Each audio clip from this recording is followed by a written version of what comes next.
क्या आप जानते हैं कि बरसगीर की आज़ादी की जद्दोजहद में एक ऐसा नौजवान भी था जिसने सिर्फ 23 साल की उम्र में तारीख का रुख बदल दिया। एक ऐसा नाम जिसने गुलामी के अंधेरों में आज़ादी की शमा रोशन की। वो था पंजाब का सपूत भगत सिंह।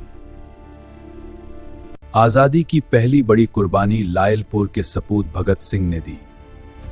इस अजीम जदोजहद में उनके बहादुर साथी भी शामिल थे, सुखदेव और राजगुरु। ये तीन नौजवान सिर्फ अफराद नहीं थे, ये आज़ादी की आवाज थे। इस वक्त बरसगीर की बड़ी सियासी जमातें इंडियन नेशनल कांग्रेस और ऑल इंडिया मुस्लिम लीग मुकम्मल आज़ादी नहीं बल्कि सिर्फ डोमिनियन स्टेट्स का मुतालबा कर रही थी, यानी ऐसा निज़ाम जहां मुल्क बज़ाहिर आज़ाद हो मगर असल इख्तियार बरतानवी ताज के पास हो, जैसे आज ऑस्ट्रेलिया जैसे ममालिक। लेकिन भगत सिंह ने एक नया ख्वाब देखा, मुकम्मल आज़ादी का ख्वाब।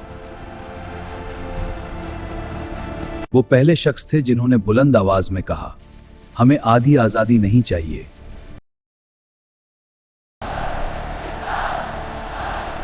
भगत सिंह की इनकलाबी जद्दोजहद ने पूरे बरसगीर में बेदारी पैदा कर दी।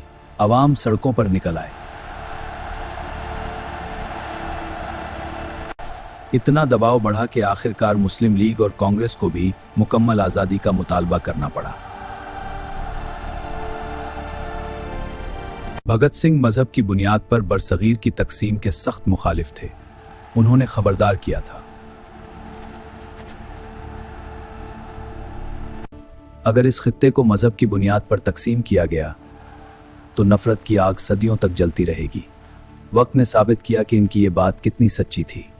23 मार्च 1931 लाहौर की कोट लिखपत जेल में भगत सिंह और उनके साथी सुखदेव और राजगुरु को फांसी दे दी गई। लेकिन उनकी आवाज, उनका ख्वाब, उनकी कुर्बानी आज भी जिंदा है। मैं भगत सिंह को सिर्फ एक इनकलाबी रहनुमा नहीं समझता, बल्कि एक अजीम फलसफी भी मानता हूं। शायद वो पंजाब की तारीख के सबसे बड़े मुफक्किरीन में से एक, क्योंकि कुछ लोग तारीख पढ़ते हैं और कुछ लोग तारीख बना जाते हैं। एक क्रांतिकारी, एक विचारक या आजादी की सबसे बड़ी आवाज। आपकी नजर में भगत सिंह कौन थे? अपनी राय कमेंट्स में जरूर बताएं। अगर वीडियो अच्छी लगी तो चैनल को सब्सक्राइब जरूर कर दें।